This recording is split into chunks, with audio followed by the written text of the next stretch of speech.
My name's LazyBed, and I've been a fight fan for over 30 years. As an accidental industry insider, I've become a staple in the chat rooms of some of your favorite podcasts. I'm DangerMouse, an Englishman by blood, a Yorkshireman by the grace of God, a dedicated, devoted, and often sleep-deprived casual fan who once upon a time did earn a black belt in Japanese Jiu-Jitsu. And my name is Austin, aka No Special, a former wrestler with a knack for all things grappling, who's not afraid of a fiery take or ruffling some feathers. Together, we combine our individual expertise to dive deep into the current events and ongoings in the world of mixed martial arts, the big and the small. This is the Weekend Roundup.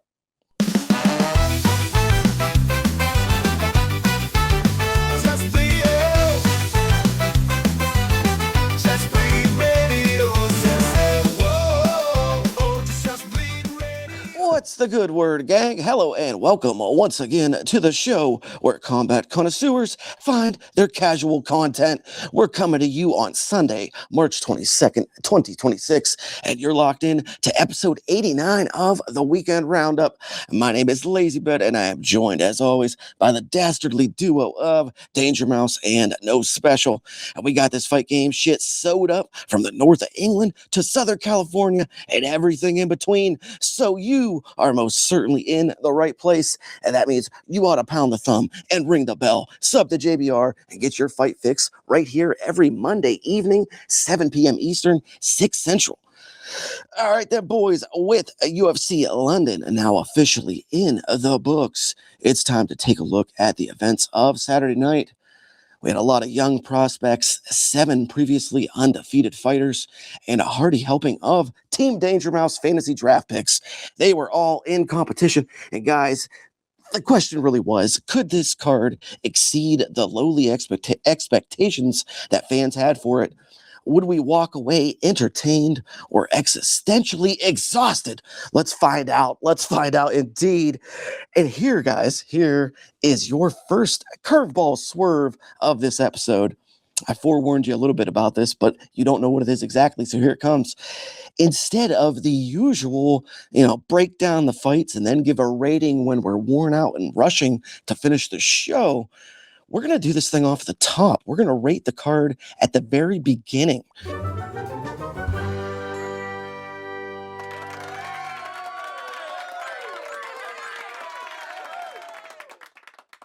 Because we may revisit this later and see if we still feel the same. So, guys, let's start with No Special. Knee-jerk reaction, Austin. Shooting from the hip. What's your flash scoring for UFC London? Well, I'm gonna be honest. I wasn't prepared for this, Lazy, but yeah. You know what? Now that you say it, because of the main event, I'm gonna give it a 7. I thought it was a good card. I can't complain. I mean, I don't think it was the best card for sure, but like every time they go out on the road and they actually give the local fans a actual decent hour of fight, or what's to say, like a decent time frame, and they're not up at like 3 o'clock in the morning passing out watching Leon Edwards fucking defend his title, right? Just for the True. U.S. time zone, right? But they gave him a local card for a lot with a lot of local talent on it. Mouse knows. I enjoyed it. I mean, as some of the fights didn't play out, yeah, that's gonna happen. But I fucking was here for the main event. I love the beginning fight for sure, and then like everything else in between, you can kind of take it or miss it. As long as the main event plays out like a tactical battle that it was, I enjoyed it. I'll say a 7. Okay. Interesting. All right. So the guy who had stakes on the line in the main event scores the event pretty high. Austin scores it a 7 to begin with. All right. We'll jot that down here. That's a 7 from Austin. I'm actually writing this down. Okay. Mouse. This will be interesting too. This will be interesting. DangerMouse, the card's over and your points are now in the bank. Like I mentioned, you did have 4 fighters on this card for your fantasy draft team. So what do you rate this night in London? Yeah, it was an up and down card. I did fall asleep during one of the fights, so there was a fight I completely missed the start of and had to rewatch this afternoon. Like I said, ups and downs. I had already thought about giving this card a score, and I think it's actually a film, and I'm going to go for 6.33. in honor of 633 Squadron.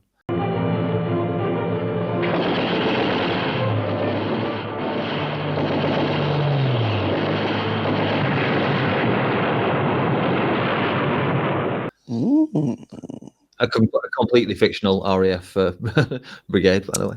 I was going to say, I bet a lot of people won't know what that means. That's interesting as well. Pretty solid score from a man who had a lot of stakes on the line here for fantasy fights. So looking pretty solid so far.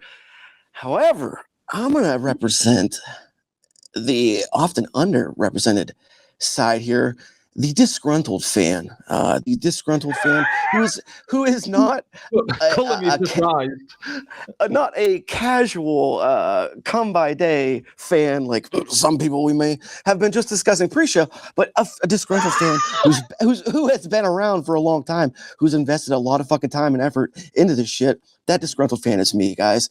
And me, LazyBed, I did not like this. I didn't like it. I was bored. I'm sick and tired of being told that this is the best organization in the world and regularly being served a pig's trough of slop. I'm not going to excuse this shit by lowering my expectations, because they're not lowering their claims of what they propose that they provide. The roster, guys, the roster is overrun with mid-tier regional level talent. I'm the regional guy, and I'm saying that. But don't worry, because this is cheap. This is the cheap way. So guess what? It's only going to get worse. Contender Series is right around the corner. They're going to add more to the bloat, and we're all going to have to continue to make excuses to justify the shit matchmaking, the disparity between the fighters, and somehow account for us voluntarily wasting our weekends on this bullshit. So if I wanted to just be a casual viewer who only catches highlights afterwards, then I would be. But I'm not. I'm a hardcore degenerate who willingly does a podcast about this organization, and I'm sick of it. I'm giving this shit a 3. Oh, wow. That's right. I knew it was going to come in low. That doesn't overly surprise me with Lazy. However, nonetheless, I have got some Welsh whiskey that I'm going to be drinking a little bit later on because of the fight of the night. So shout out Abba Falls. They're not a sponsor, but they would be welcomed at least by me. I don't think Austin would ever object to a bottle of booze either. If I know my guy. No, he's right. I'd take whatever's given to me, to be honest. All right. Well, now that we're all fired up and I feel like we got the wheels rolling here, things are getting lubricated, we're really moving.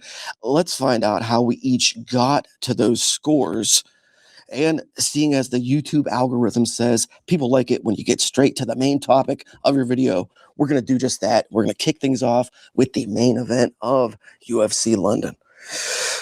Guys, a main event that would see the return of number 1 ranked featherweight Movsar Evloev after nearly a year and a half away. Perennially hated on, perpetually held down by the promotion, and seemingly always grasping at the brass ring, the 32-year-old Russian came into this one knowing that not only was his 19-fight career win streak on the line, but also any hopes he ever had of a shot at UFC gold. If he lost this one, how fucking long was it going to take him to get back there? He was never going to achieve it. His opponent was another man, often the butt of the joke when it comes to fans and matchmakers, the previously 17-0, now 17-1 Lerone Murphy. After scoring Dana White's 2025 KO of the year over Aaron Pico in his last bout, Murphy found himself in a similar place as Evloev, a very talented fighter on a long streak who had garnered himself a bad rap with the fan base. Whether you think that's rightfully so or not, it remains to be the case. Now, most had assumed, and rightfully so, that this fight would either see 25 minutes of grappling heavy Movsar attack or some sort of spectacular KO on behalf of Murphy. In reality, though, this one would turn into a primarily stand-up fight that lacked, really, any major highlight moments outside of 2 groin shots that led to a point deduction. That really made things interesting. That the point deduction is probably the highlight. Now, I personally may not have had much vested interest in this outcome. unless it affects my boy Jean Silva, which it could. But Boo. but this fight did have some special significance for our guy No Special. So I'll ask you, Austin, with this first outing from your 7th round draft pick, who did you have winning, and what did you make of Movsar keeping it on the feet? Was that a peculiar game plan? Well, no, because he's got decent boxing. He's not known for it, but it's like Khabib. You know him because he's going to get the fight to the ground and actually wear you down and kind of beat you up, kind of like he did to Murphy in the end of the fight. Like he wanted to make sure, like, I can stand with these guys. Murphy was actually the one that presented him with half of his takedowns, if I'm not mistaken, too. He slipped on one, and the other he kind of just bowed into the fence and then presented himself after a combination that they were throwing at each other against the fence, to which Mozart said, okay, I'm going to take it. And, he's a smart fighter. That's why it's like it's difficult when you're at the elite level.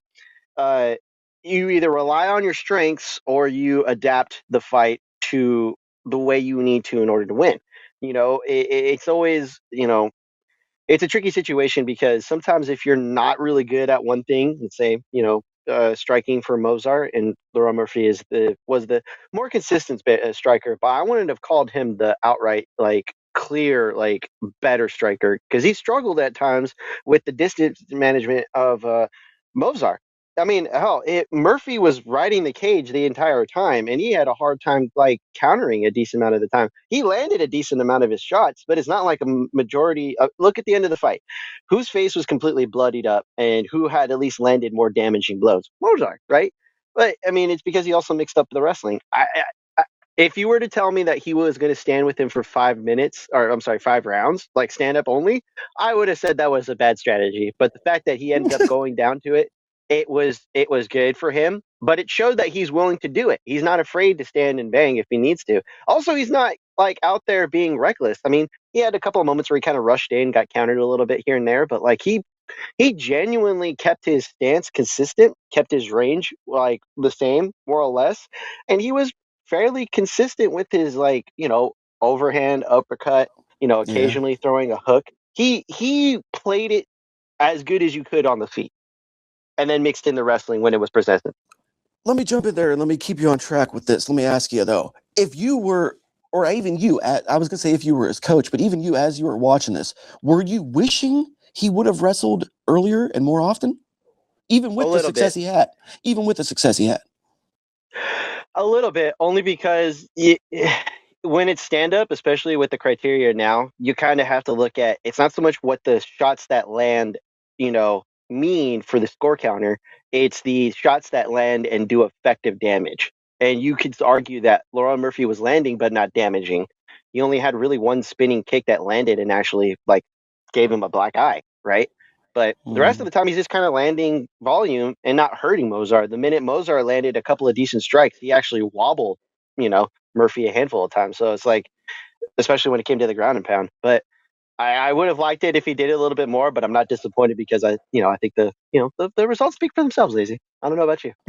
They do. I don't object to it. I really didn't object to the way, I mean, the way the fight played out and the way that Mozart was able to really hang with him on the feet. Like, I wanted him to, because I had selected him in Tapology and, had thought coming into this that he would make this look like a different fight than he did. Now, I'm not objecting to it staying on the feet. Obviously, it was fun, but I think he did well on the feet. I think he hung with him really well. And my last thing I want you to wrap on here, Austin, before I pass it to Mouse, is, do you think that really was that enough from Evloev in the UFC's eyes to secure the next title shot versus Volk? Like, we know in the fan base, the people that are really watching this sport and that the ones that care about rankings and want this to be meritocratic, we know that he's the most deserving, obviously, of being next. But do you think that that was enough to secure his spot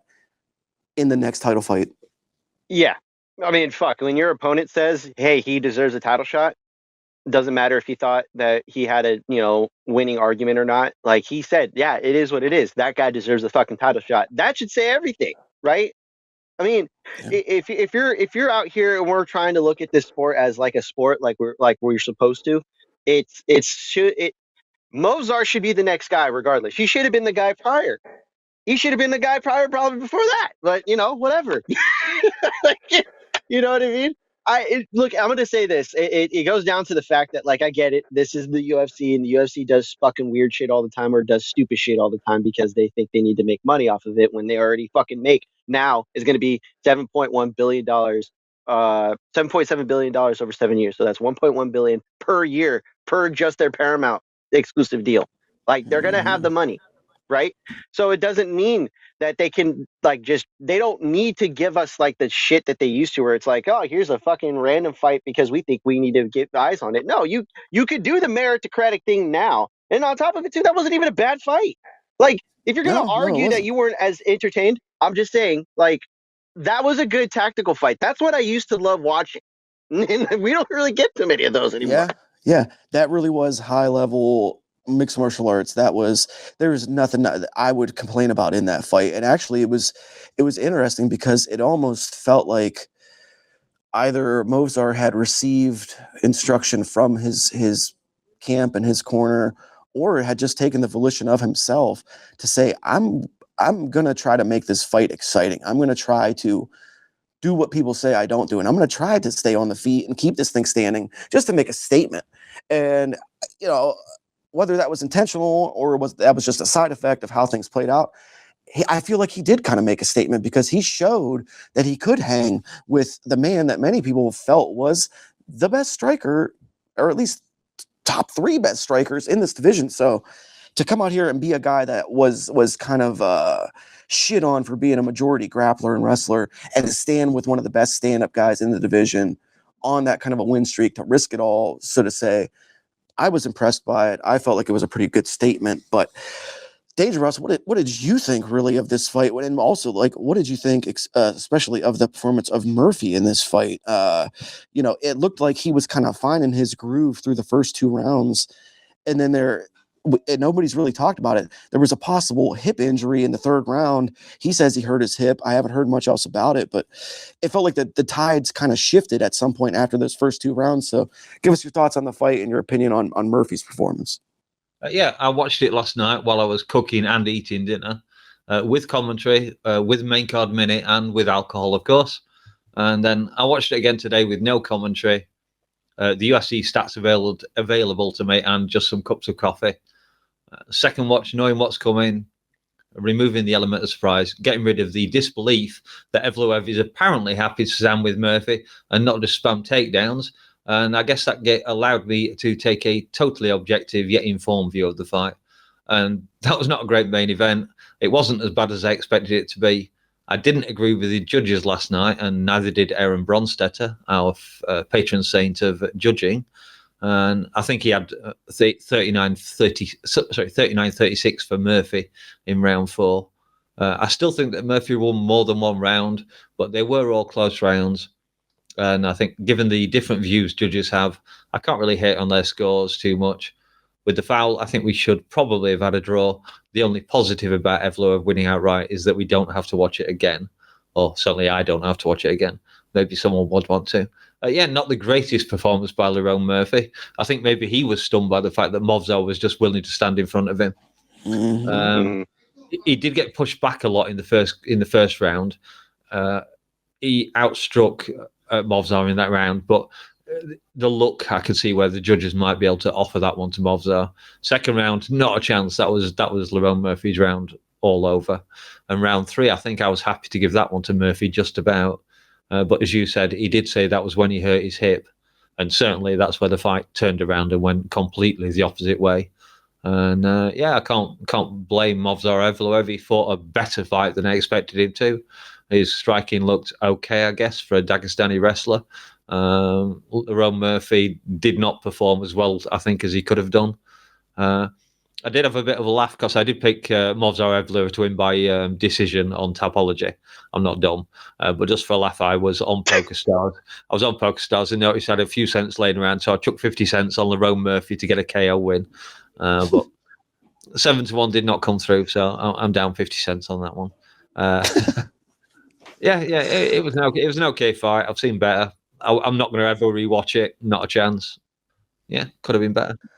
Okay, so all right. Well, hey, it's 15 points for Austin. So, he can Sure use is. all the points that he can get. So, but Yeah, slipped past Dave. So. yeah, he did. He did. We'll discuss that a little bit later in the show, should we have time. But the last thing I want to close on with this fight, and I want it just to be a brief answer from each of us. It's good, right, that whether you agreed with the point being deducted on the second foul of the night for Evloev, setting that aside, whether you think that foul deserved a point to be deducted, isn't it still good to see a ref deducting points? Isn't that kind of what we all want, them to use their discretion and actually start taking points? Well, I saw some people saying that like Goddard was doing it to try and influence the fight, but everyone in the media, all the tweets that were coming up, were saying that Lerone Murphy was winning at that point, and that Movsar Evloev was going to need a finish in the final round. So I don't think there's any influence by the ref. And yeah, Mark Goddard actually did his job. Congratulations. Let's see more of it. You do a foul once in the cage, and then you do the same foul again, and actually do it worse the second time. Yeah, take a fucking point. I don't know about that. It's like we've seen worse not get called. I don't understand the whole. Like, I get it though. I'm not. Austin, 2 seconds. Let me jump in. You're a big football fan. You watch football games, yeah? It's judgment calls, Mouse. You mean like if you're gonna go out of your way to go say like that was worse than someone getting fucking eye raked and not getting a point taken from it? Come on. All right. Is a player that's offside, whether he means to be offside Offsides, or not? it has to be judged by the call. If he's going to go out there, you don't deduct a point just because it happened. It's breaking a rule and you lose a point. That's how it should be. You're acting like the first two are the same difference. One, he literally did it by accident the first time. Okay, it is what it is. Lerone Murphy ducked it to the kick. If you're going to have that whole argument, it's a part of the fight. It's not like it affected him. I'm sure plenty of other sportsmen are accidentally offside. They didn't mean to be offside, but they still got a penalty. Yeah, I'm not mad that he took the point. I'm just saying this is it's a bullshit decision to now enforce it. Okay. Host has to wrangle the show. This is why I started this by saying, set aside the judgment call, whether you agreed with the second foul having a point deducted or whether you agree with it being a penalty-worthy foul. Isn't it nice to just see a referee take a point, whether you agreed with the call or not? Austin, just to see them take a point. That's the thing, is that like it's been so consistent that I kind of felt it was unnecessary. But to the argument, that's fair. LES and twice on Saturday nights. I agree. It's completely inconsistent, and they need to work very much so on the consistency of it. But it's just nice to see a referee actually use the tools at their disposal instead of 55 warnings and nothing happening. So good. Glad to see it. All right. We have got to move on, though. We have got to move along because, guys, it's time to talk about the co-main event. And it was a co-main event that had some folks questioning its card placement. 2 unranked featherweights who had a whopping 3 combined UFC fights coming in. Local flavor of the month and Team Mouse's #1 overall draft selection. Luke Riley got it on with 4 Ounce Fight Club's Michael Aswell in what was a fun rock'em sock'em banger. Hardcores knew neither of these youngsters were stranger to fun firefights, and though this one would go to the cards, few were complaining from the replies that I saw. Like I pointed out in the introduction for this scrap, quite a few raised an eyebrow at this fight getting a co-main slot, but there were some who were all riled up for it as well. One of them was obviously Mouse. Mouse was pretty riled up for this one. He certainly had high hopes for his top selection in this year's fantasy draft. And while Luke would score the decision victory and 15 points for Team Danger, I have to wonder, Were these measly, grubby 15 little points worth the treachery used to earn them? Yes, bleeders, Luke Riley and his 15 points are the product of DM's dirty deeds on the now infamous Day of Deception. The Day of Deception, that's right. If you don't know, go back and listen to this year's draft episode. So I ask you, Mouse, how do you and your tainted points feel? I'm feeling pretty happy. The night could have gone better, but I'm sure we'll get to that a bit later. And as for Luke Riley, yeah, he's pretty slick. He's especially when he takes the center of the cage and becomes the aggressor. For the first half, I think the first half of the first round, as well was the guy pushing him backwards, and he did cause him a little bit of problems there. But yeah, his boxing is mostly good. He has a very nice jab. He works that well. Mixes up his targets. This fight, he threw about 65% of his shots to head, and then other than a handful of kicks, the other 30-odd% were to body. I will say his defense gets sloppy when he gets excited, but fortunately, he does seem to have a chin. And despite his own reservations, because he gave it a 5 out of 10 performance, it was in fact a very solid performance against a bloke who, as he said, had a head made out of a cinder block. He goes to 13-0. I don't think he took too much damage, so he can jump back into the cage quick, sharpish. Did it deserve to be the co-main event? Well, maybe not. But then again, we know what we're going to talk about next. And would you have preferred that to be the co-main? We know also what the co-main could have been and should have been, but we didn't know how good that fight was going to be before it happened. And that's by Welsh whiskey talking. So we'll get to that eventually. All right, here, let's get one more thing out of you, Mouse, and you kind of touched on it there. The chin and his willingness to put that chin on display and put that chin on a platter. Is Luke Riley kind of relying too much on his durability, relying a little bit too much on his youth and his ability to absorb a shot? Do you think this is going to bite him in the ass sooner rather than later? Or do you think he's going to keep skating by on it? There's always a chance. We've seen how Paddy got clipped. Anybody can get hurt. And I'm hoping that he can kind of repair that hole in his game. A lot of the time he did have his hands vaguely up. Like I said, it was when he got excited, when it was looking maybe like he was going to get a finish. Or maybe when he was just getting a bit tired and wanted to drop his arms a bit low. So yeah, I'm sure he can improve. If he doesn't, then there's every chance that someone will lamp him on that chin and send him to the land of wind and ghosts, but it hasn't happened yet, so we'll see how it long. Look at Max Holloway, how many punches that guy took until his chin cracked. So this is true. Yeah, that's also true. And I just kind of wondered, because I saw a lot of people kind of like talking shit online saying that, Riley didn't look like all he was cracked up to be, and I feel that was really just because he was getting hit, and I think that if he did shore up that defense a little bit, he would look a lot smoother and cleaner out there, and people would be like, oh, I kind of see it now, because he's a fucking problem in the boxing department. Like, that kid's got hands. He could put you away. Yeah, for sure. There's also the other thing. This is his first co-main in his home country, in London. The pressure and the extra weight on him for taking this fight or for doing this fight has to be considered. Yeah. Yep. Yeah.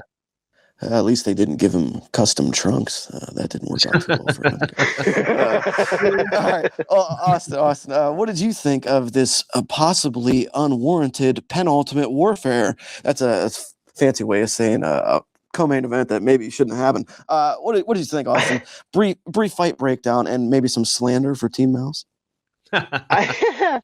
Well, I mean, he's got an inside track. He knows these guys over there. What are we doing here? He's like, he might as well be a manager for their team over there.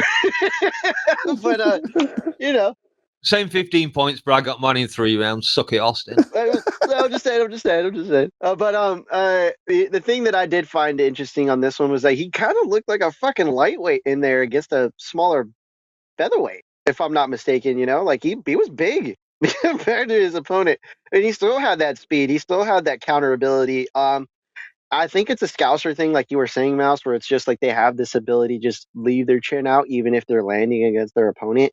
It might catch up to him one day, but it hasn't caught up to him just yet. And then thankfully his opponent kind of put him down even when he was landing. So I didn't mind the fight. I mean, granted, hindsight, the next fight, the fight previous to this. I mean, it is what it is. But I didn't hate the fight. I didn't like the placement of it for damn sure. But like, it is what it is.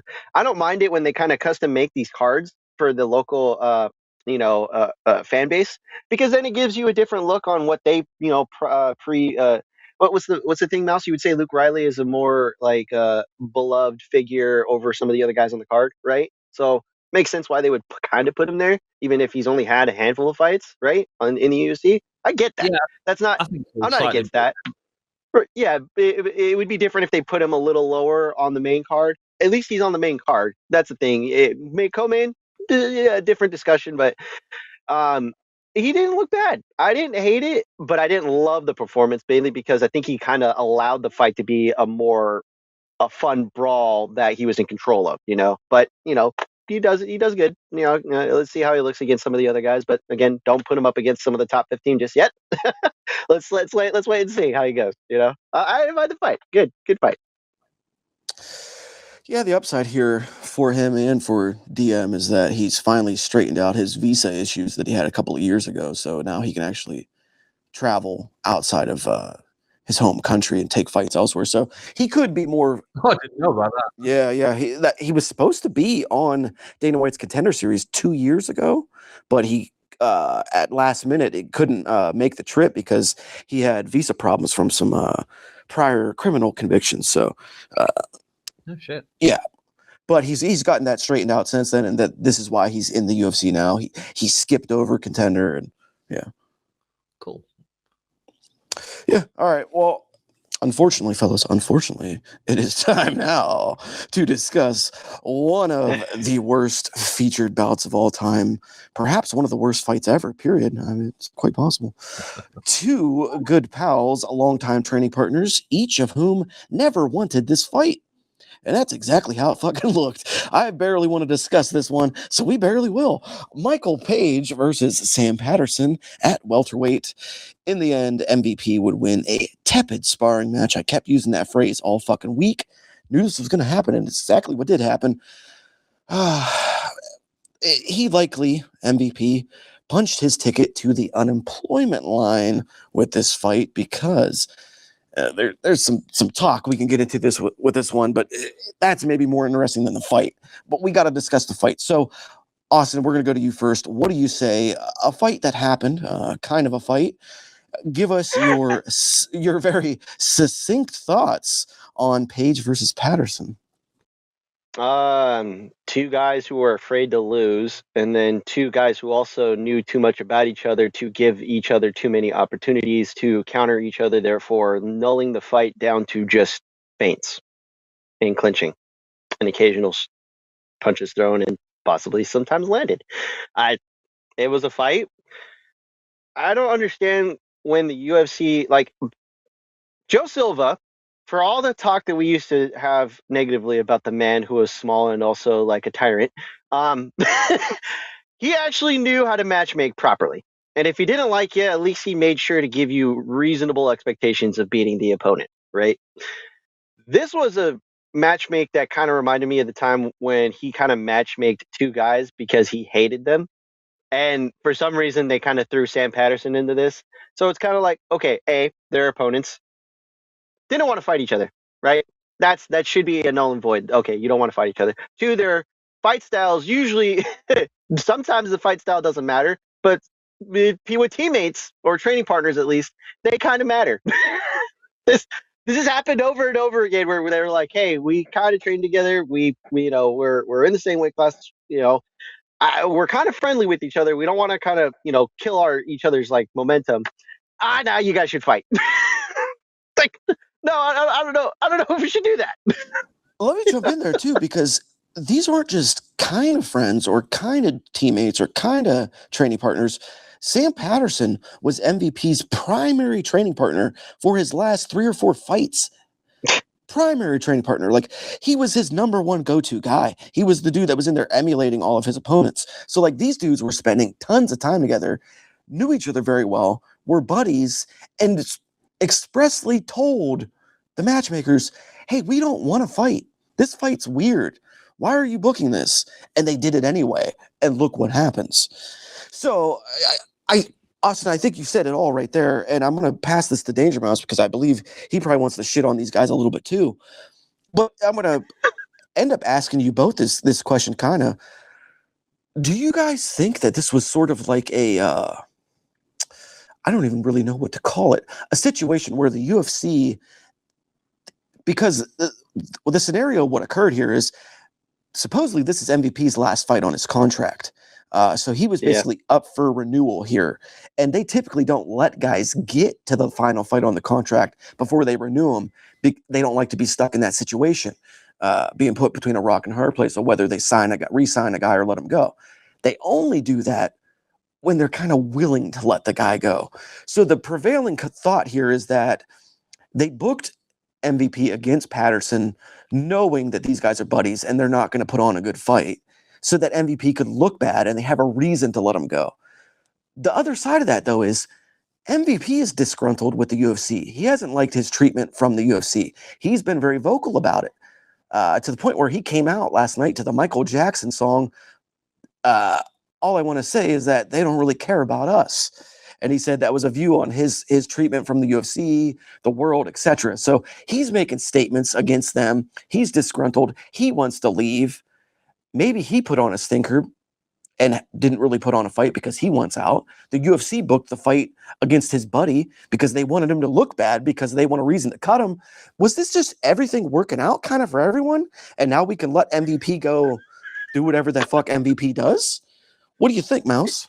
Oh God, you're going to throw that one out. You're going to make me talk about this more than I wanted to. It's quite possible. My view will be trading for Dakota. Yeah, maybe that does make sense. He wouldn't be the first guy they've let contract run out and then they get rid of him. It could be Karate Combat or MVP promotions for MVP. Mm-hmm. Very possible. Austin, you interject, Austin, and chime in. What do you think? Do you think that this just was kind of a situation that worked out for everybody and now we can all, wash our hands? Yeah, kind of. Well, the other thing too is that the UFC is bitter. They're bitter. They're very bitter. They're like a bitter ex. They just kind of want to see you, get trotted out on a stretcher, rather than leave victoriously, especially on the last fight of your deal. As long as you look bad, they don't care. They're very like a high school girl mentality, like the queen bee.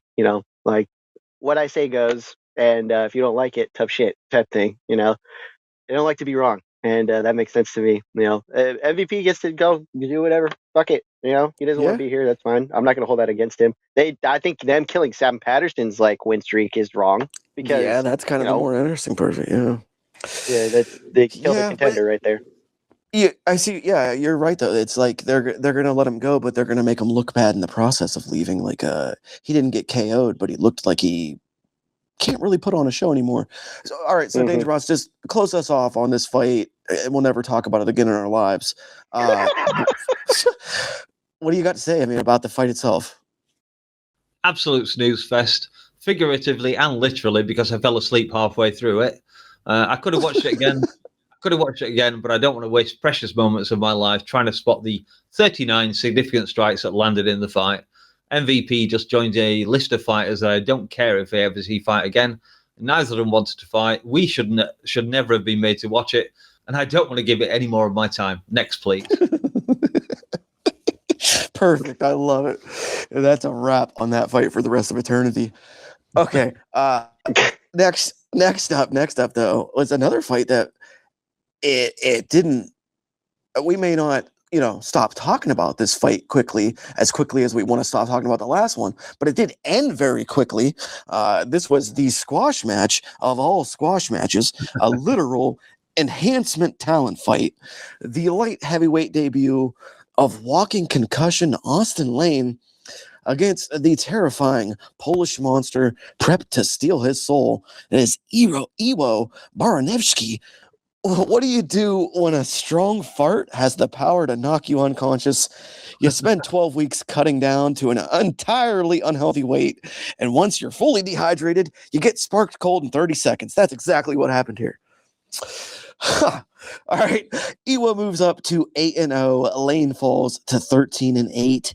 He's now lost 5 of his last 6 fights. What the fuck are we doing here, DangerMouse?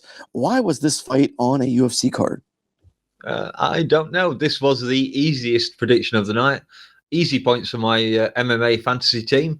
And surely the only people picking Lane to win were people who had never seen him fight before and his team. That said, I'm not sure that even if they could, his team would bet money on Lane for fighting and actually winning. This fight lasted exactly until Rudy managed to duck under inside Lane's extremely long arms, and he just touched Lane with a left hook, sent him crash to the canvas, towered over him, smashed a few straight rights down to his head, and the ref jumped in, and that was all she wrote. And the craziest thing about Baranowski is that he's apparently really good at judo. He just never gets to use it. So I guess this is it's just a minor variation of a wrestler falling in love with their hands, but this time it's a judoka that's fallen in love with doing the man dance. And boy, can this guy tap! Quick, find him another dance partner. Yeah. I mean, he's barely spent any fucking time in the cage. Like, he's just getting it done so quick. He didn't even need a shower after that fight. Yeah, no, quite literally. And he might have showered in vodka and pierogi afterwards. So shut up, Poland. Well, here's the question, though, before we pass it to Austin. A question for you, Mouse. Do you think that Ewo is now kind of become what I guess you could call one of the only must-watch light heavyweights? Without looking at the list of fighters. I mean, I guess there's a few in there, but certainly, where the guy fights, he touches you, you go unconscious, and we know he's got more in his arsenal if he needs it. Yeah, let's see more of him, and quick. Oh, yeah. He's got the death touch. Well, hard to say that, I guess, based off of this last opponent. But all right. Well, Austin, and we're kind of talking about it here, making it to the highest level of American football as Austin Lane did, and playing in the NFL, it means one thing for certain. You've experienced a lifetime of head trauma from childhood clear through adulthood. Concussions out the wazoo. So Lane clearly has never been able to really take a shot, let alone down a weight class. The fuck is he doing cutting down to light heavyweight? So did we really learn anything about Ewo Baranowski? Like, did we actually learn anything? No, we still know he hits hard, but I mean, if you could, like you said, fart in front of Austin Lane, he might just get, knocked out unconscious anyways. But, no, we didn't. I mean, that's the thing too, is that like, it's kind of like, it's the weird thing about light heavyweight is sometimes you get guys that are like Austin Lane, big, lanky for the weight class, cut a lot of weight just to be at 205 and then just to get knocked out. It happens. You guys had said that Ewo has this judo background. You could have said that to me like at the beginning of his career, and I would have been surprised because he doesn't even like to use it. He just shows up and just throws hands. He looks like a guy from like 2005 that showed up on the Ultimate Fighter. Didn't win the Ultimate Fighter prize, but ended up getting signed to the UFC regardless, and then has shown up ever since. That's what it looks like to me. He's just out there, just a big donk with like some bricks for hands and just fucking throws. And if you go out, he goes. If you go out before he gets knocked out, which is probably going to be soon. I mean, if he continues to fight the way he does, we'll see. We'll see. He hasn't faced any of the elite guys of this division, and I don't want him to just yet. He's not even like 10 fights into his career. Yeah. So, keep giving this dude fucking cans, just the worst of the worst. Exactly. And just let him smash everyone. He's like Goldberg in WCW when he just started out on the streak. Wrestling fans will get that, but just keep giving him fucking cans. Just can after can after can after can. I was curious. I was looking today. I was looking to see who Ewo could fight next. Looking on the Tapology rankings, and I was looking for Austin Lane. And I was like, "Where the hell is he?" And then after about 2 minutes, I was like, "Oh yeah, he's come down from heavyweight. There's no wonder he's not in the rankings at light heavyweight." But yeah, there's plenty of fights for Ewo. Quite a few guys coming off losses. Awesome guys coming off wins. Mm-hmm. Austin Lane, he's kind of like he did the opposite of what Alexander Rakic just did. A little bit of news for the people. Alexander Rakic just announced that he's moving up to heavyweight. So Rakic, a guy that was always huge for light heavyweight, and everyone was like, why doesn't this dude, he keeps losing, why doesn't he go up to heavyweight? He finally is Austin Lane, he's getting his ass beat at heavyweight. He comes down to light heavyweight, keeps getting his ass beat. So tough scenes. Probably should retire. That should probably be it for Austin Lane. Yeah, no, that's one where you're going to be like, I don't want to see a headline 5 years from now, meaning like, some terrible news because he's had too much head trauma. I don't need to see that shit. Yeah, I mean, he's a guy that got knocked out by Greg Hardy, so jeez. All right, well, and after that, it was a middleweight fight, another one with fantasy draft stakes. This one would go down between CLD Christian Leroy Duncan and Roman Dolidze. And of course, CLD would walk out of this one with the UD win. Not a very remarkable fight, maybe even a fight that I actually could have forgotten already. That's inside baseball. But DangerMouse, tell us what you thought about that fight.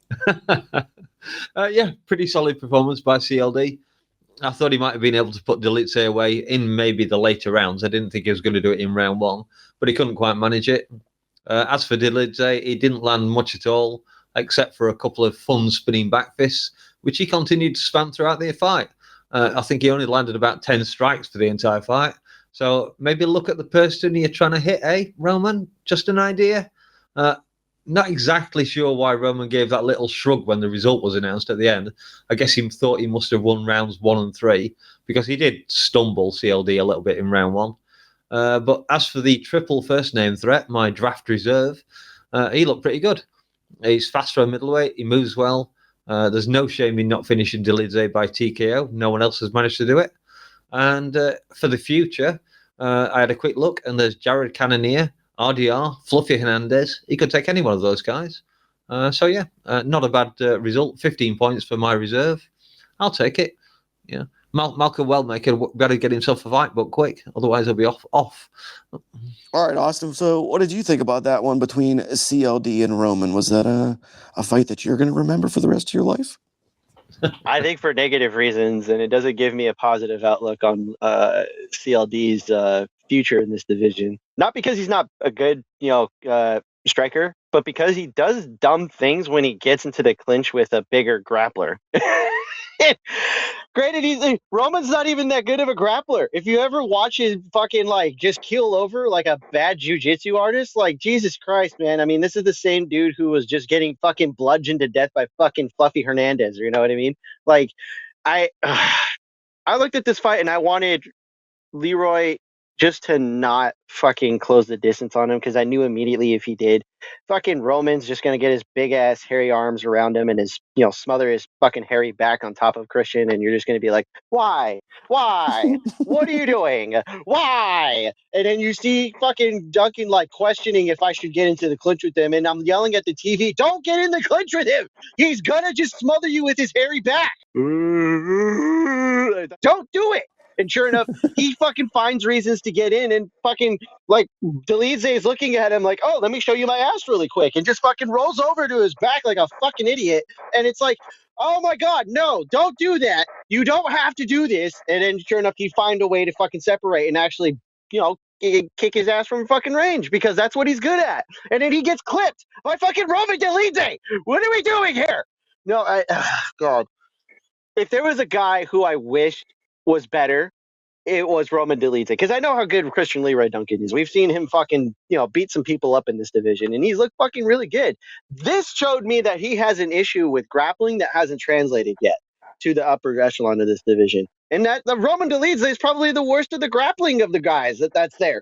If you're giving up takedowns to this fucking hairy asshole, what are you gonna do against someone who's better than you? What are we doing here? And I'm not even saying he can't beat the other guys. Like Mouse was saying, I wouldn't mind seeing him against some of the other guys. Let's see him first of all, but put him up against Bruno Ferreira, right? You just lost to Gregory Rodriguez. You can put Gregory Rodriguez up against him. I guarantee those guys are going to give a much better grappling performance than this fucking little fucking. Never mind. It was a frustrating fight for me because I know what good grappling looks like, and the fact that Christian Leroy Duncan got kind of got caught up a little bit in the bad grappling that Roman Dolidze offers. That's questionable for me. And again, he's not even in the good part of his career inside the UFC now. He's on the latter end of it. And if Christian can be smart enough to disengage from the grappling when he can, great, perfect. But I have questions about when a guy who's better than Roman Dolidze starts actually taking him down and then landing some ground and pound. That's all. Otherwise, it was a decent performance from him. I definitely wasn't a good performance in the grappling sense for me. So we'll see. We'll see. Well, I'm glad you guys had some pretty hot takes about that fight, because I apparently was experiencing some retrograde amnesia and forgot it even happened. It's that hairy back, man. It turns off anybody. I also had CLD in my other fantasy MMA team as well, sir. And I believe he's just gone up from $10,000 to $15,000 in value. Congratulations, CLD. Shout out. Austin understands if no one else does. I do. You're just building over a little compound over there. Yeah, I certainly am. Well, you know what everybody understands? They all understand.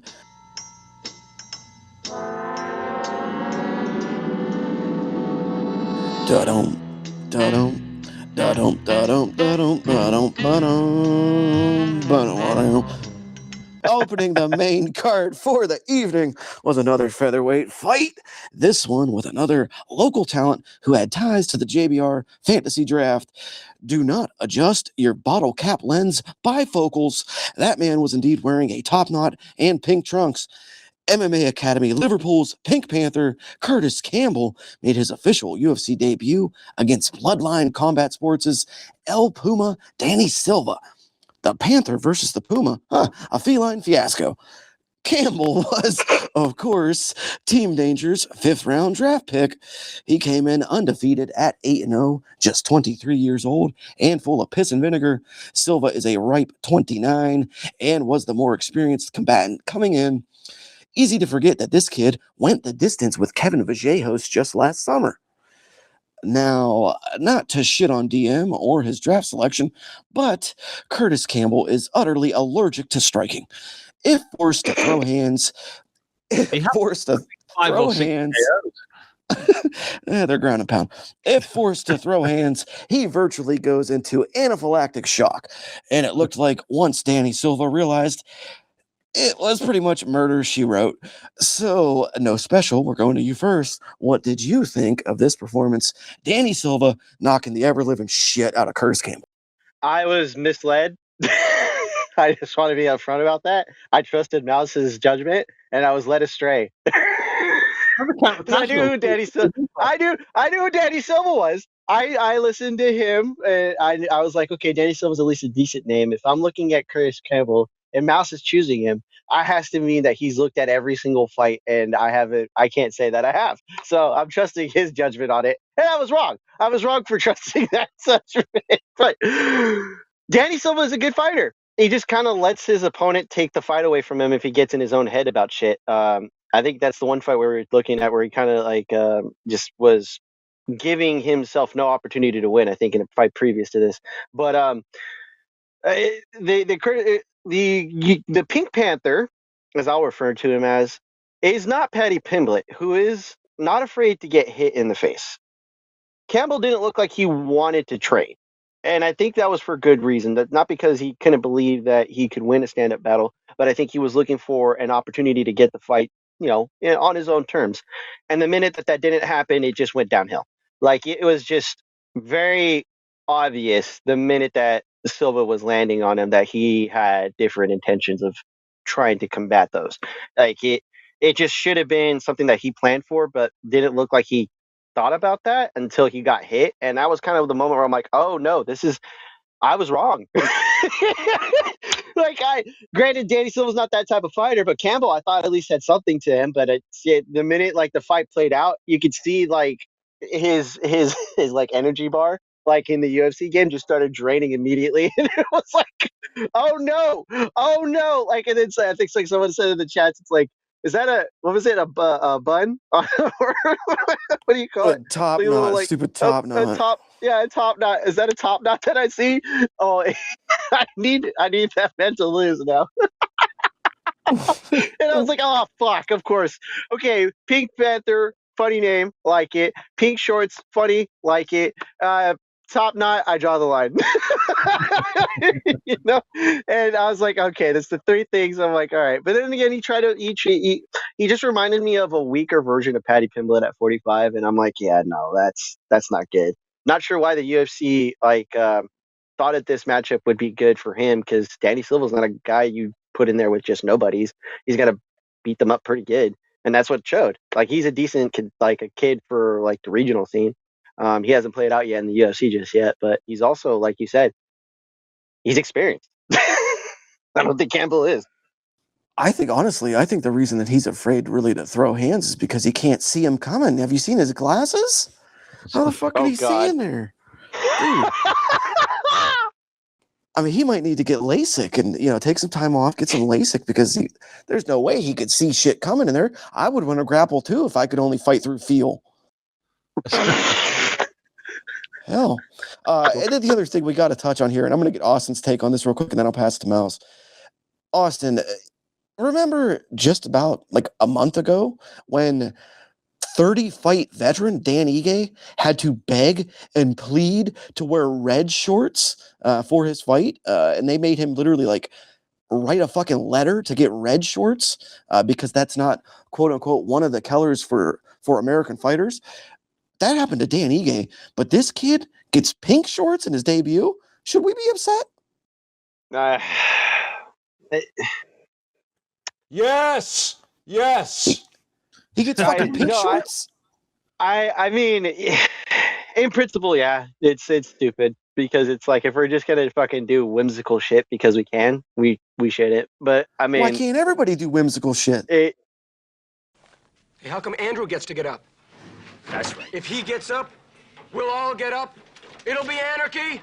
I know, that's what I'm saying. It's like, I was not as upset by it. I just thought it was more funny than anything. But if like you said, Danny Ige has to fucking beg for fucking like specific shorts. What are we doing here, guys? What are we doing here? It's a fucking multi-billion-dollar company. Surely they can afford fucking custom shorts. I don't know. Unbelievable. A lot of people were fucking mad about that. What's Danny Ige's reason for wanting red shorts? Well, he wanted to wear red for America, red, white, and blue, but America is only blue and white, I think it is. You can only wear blue and white or something, like blue, white, or black. You can't wear red. Red is reserved for other countries. Yeah, okay. Didn't know that. Yeah. So it's dumb. It's a dumb thing.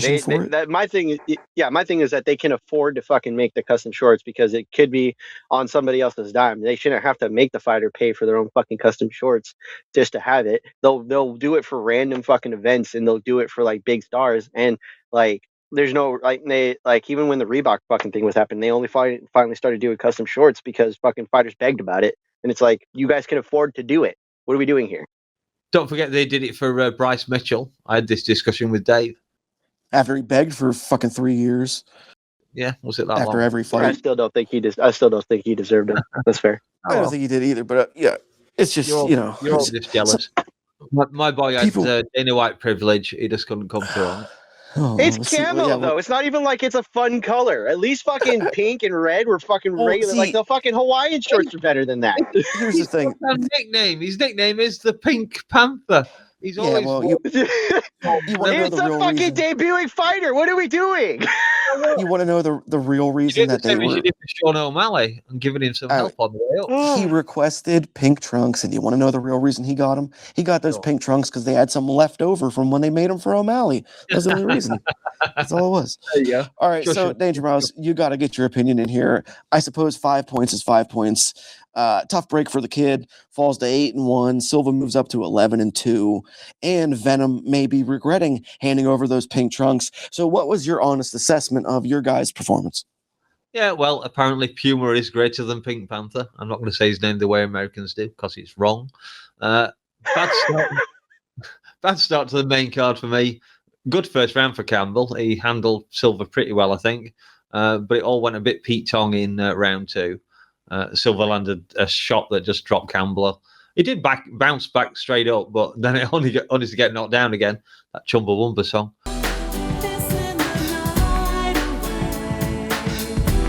I'm I'm not saying it would have altered the result, but the stoppage was arguably a little bit early. I think he could have been allowed to get up and maybe get knocked down once. So he clearly wasn't unconscious when he was dropped. What do you want, kill the kid? Yeah, I know. I was going to say, Mouse just wants to see death. That's fine. I said it arguably a little bit early. I'm not complaining too much about the ref there. As for the UFC, yeah, they gave him a tough challenge, and unfortunately, he fell just short. It's a blemish on his record, but he's young. He's only 23. He has plenty of time to improve and get laser eye surgery, as suggested. He's still going to be a danger to a lot of fighters at his weight. If he gets hold of you, you're in a lot of fucking trouble. And I'd hope for more, but oh well, as Lazy's already said, 5 points is 5 points. It's a shame he didn't get 15 points because that would have been very, very nice. But we'll get to that later. And as Lazy said when he saw this fight, and as Bisbing said in commentary last night, Danny Silva is the real deal. He has some very nice boxing. He's competent wrestling.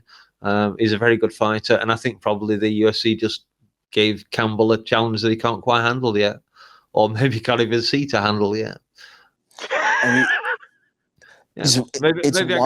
Maybe I got this one wrong, but I picked a guy from the Dana White's Contender series, and I am the counter casuals. No, see, here's the thing, and we'll close with this on this fight. I think it wasn't a bad pick, Mouse. I think you actually did a decent job with this pick.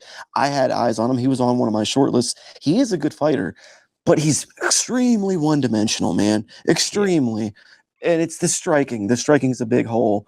And that's a problem when you get matched up with a guy like Danny Silva, because let's not forget, as I said, Danny Silva went the distance with Kevin Vallejos. And Kevin Vallejos went the distance with Jean Silva. And when asked in interviews, Kevin Vallejos said that his toughest fight was against Danny Silva, not Jean Silva. So Danny Silva ain't no fucking joke. So yeah, it's a tough fight to get given there. But yeah, I think Campbell will bounce back. Hopefully he gets his eyesight fixed and can actually see punches. And it's going to be 3 months for concussion thing, isn't it? Concussion watch. So get your eyes done while you can't fight. He's young, though. He's young. He's got time. We'll figure it out. Yeah, for sure. All right, guys, that was the main card sorted. Time now for what's left. Brought to you by absolutely nobody. It's the best of the rest. Okay, I'm going to go first. And I'm actually going to just shout out what was the fight of the night. Mason Jones versus Axel Sola. Hell of a fucking war between those two guys. Points on the board for Team Bleeder. Shout out Team Bleeder. Climbing up the rankings. It's just another war put on by Mason Jones. Every time the kid comes out, he impresses me. I don't know how long he can keep this up because he's getting his ass fucking pounded in there. Like, he's not just doing the beating, he's taking the beating. So, tough there, but really excited and impressed by him. And Axel Sola, tough for him to take the loss, and that monstrous cut on his cheek. Oh, huge, nasty cut. But okay, let's move quickly to Austin. Austin, what was your fight selection for the best of the rest? Well, I was the opening fight of the card. And I know it's my thing usually to pick the women's fight, especially if they open the card, because usually they don't get much shine. But Mouse had actually, this is why the reason I was listening to a lot of what Mouse was talking about on this card specifically, because she had come up short on the Contender series. She has like 100 and something like kickboxing fights, if I'm not mistaken. And she's found her way over to the UFC, after, a little bit of a stint in other places, but like, she looked good, man. I mean, I questioned the way she fought in the first round, but like, damn, did she show up in the second? And she put away a decent opponent. I want to see her fight again. She looks good, and if I'm not mistaken, she's still like fairly early in her MMA career too. She only has like a handful of fights, so hopefully they don't rush her up. But she looks good. She looks like the good, and she has like a pretty fun personality too, if I'm not mistaken. So her also fucking let go of Louis Sullivan. Let's just shut down the heavyweight division while we're at it. Fuck that. All right, you let me down, Louis. That leaves you, Mouse. What do you got for your selection for the best of the rest? Obviously, I'm going for my girl Chanel Dyer. I don't care that Austin's jumped in there and covered her. It's my strawweight girl living up to her promise on debut. fantastic result for both of us. I was really happy she was able to get the finish because that meant 25 draft points. And then even better, Uncle Dana threw her a 100k bonus and me the extra 10 draft points, 35 points for my girl. Oh, by the way, that's the second time one of my draft fighters has opened a card and won 100k. Shout out Ty Miller. Yeah, Chanel, her striking is pretty good, but it shouldn't be a surprise to anyone who's done a little bit of research on her. As Austin just said, she's had over 100 Muay Thai / kickboxing fights before she even turned 20. It might even before she turned 18, I forget exactly. She has pretty good movement. She's great at judging range. She works behind a nice jab, keeps her hands high and tight. She has a pretty solid-looking defense, probably better than Luke Riley's, to be honest. She took her time, downloaded the info she needed, and actually listened to her coaches. The very last bit of advice they gave her between rounds was to land a straight right, and that will open up the head kick. And that was exactly what happened. She landed a straight right, put Oliveira on shaky legs, slapped her with a kick that I think might have put her toes into Oliveira's eye, then landed a very quick couple of left and right hooks, snatched up the Thai plum, and then just blasted home a couple of knees to body that would have made Rod Tang proud. Threw her down with the plum, and then started smashing in punches. And it looked as though Oliveira was trying to verbally tap. She had her mouth open. It seemed like she was talking to the ref, but it didn't matter anyway. The ref was going to stop it, and he did stop it very quickly. She did indeed lose her Dana White's Contender Series fight, and she found out that she'd won a contract while she was at a hospital, because that was an absolute war. I would recommend anyone to go back and watch it. And now she wins 100k in her first fight. She has an incredible start to her career. She seems like a hard worker with a good head on her shoulders.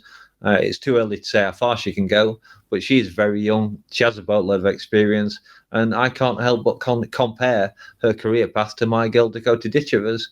I'm serious. Listen to this guy. This is the way to go to start off. And she didn't take any damage in this fight. She's a dream for my draft, a nightmare for others. Let's get her back in the cage as soon as possible. Let's give someone else a nightmare. A dream to some. A nightmare to others! Yeah, I like that. I like that. A little play on words never hurt anyone, huh? All right. The last thing we got to do here, well, one of the last things we got to do here is, now that we've chopped it up and we've hashed it out, do you guys still stand firm on your rating from earlier? Austin, we're going to go to you first. This is the twist in the show. You gave it a 7. Do you still stand by that 7? Oh, absolutely, man. I mean, no one's going to mention it, but like Nathaniel Wood versus Lucy Keita, like that fight was also very technical but fun to watch for me, at least. I loved the shit that came with this card and the good stuff that came with this card. The opening fight to the main event, like I like it. I watched the whole fucking thing, and I didn't mind it.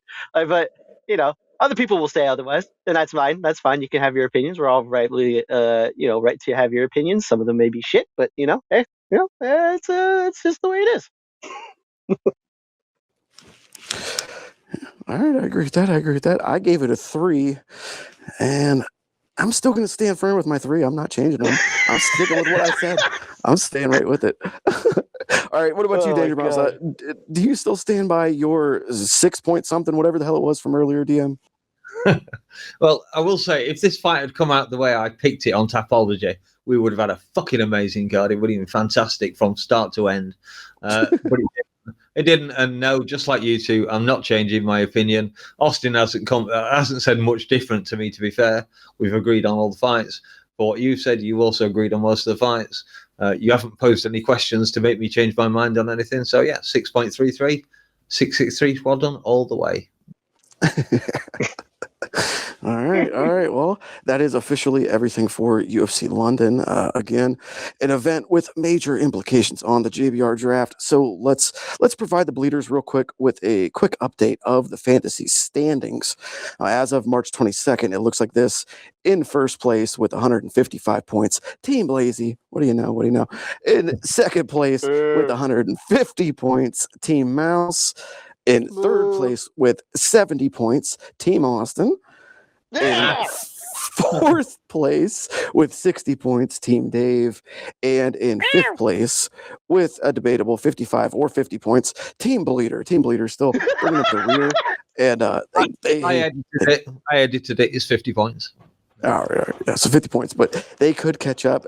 Things are tightening up on both ends of this race, so still going to be interesting. And on the docket for next week's UFC Seattle Fight Night, Team Lazy's number 7 draft pick, Mansour Abdul Malik, taking on Yusri Belgowri, and Team Bleeder's 10th overall selection, Macy Barber, getting it on with Alexa Grasso. So a couple of fights next week with draft stakes as well. All right, guys, we've been hitting you with the fight talk for a minute now, so here's your reminder to hit the like on this video. More importantly, tell a friend about the channel, run the subs up, and while you run them up, run over to the official JBR Tapology group, hit the link in the description, join the league, and get in on the fun. Because when you get in on that fun, you get the chance to be talked about in this segment right here. It's the last topic of the day, our weekly Tapology leaderboard update. At number 1 for the week, what do you know? This guy seems to always be in the top spot with 850 points. It's Daz Riccio. My Daz. Keep going, man. And in number 2, this guy, another guy up at the top of the leaderboards, week in and week out, with 775 points. Crossover MMA. Shout out Crossover. Yep. Damn, they're just cleaning up house, aren't they? They sure as fuck are. And number 3 with 750 points, very close in that second and third spot. Another guy that I think we've mentioned on this program before, MMA Autist. He pulls in 750 to round out the top 3. Nice. All right. I can just say, yeah, go ahead, Mouse. Go ahead. Next week will be the last week of this quarter, so the totals will be finalised. Daz Riccio will most likely come first. Crossover will almost certainly come second, and I don't know who's in third place. Yeah, great first quarter. Everyone who hasn't done so well, and people like Carly who started a bit late, keep on playing, and it's a whole new game to play for after next week. Sure is. I'm glad you brought that up because I had that written down here. That was going to be my closing thing. Next week is the final week of the quarter, so if you want your last opportunity to get that number 1 spot or to reach into the top 3 at least, get your picks in next week because it's going to be your final opportunity, and then we will restart for the new quarter. Woo! Woo! All right, guys. Well, there you have it. A completely generic default template of a show from me for this thing. I threw this thing together at the last second, so a donkey could have written it, but maybe I am a donkey. I look like a jackass. We are donks. Just so we are clear, we are donks. All right, well, that's enough out of me. I'm LazyBed. They are Austin and Mouse, and we're getting the hell out of here. Say goodbye. Bye, guys. We did it! Yeah!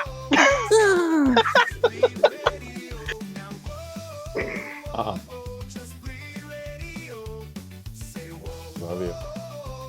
Love you too. Love you too. What's good, gang? Oh, I fucked it up already. Damn. Classic. What do you do when a strong? God, I fucked it up. Oh wow!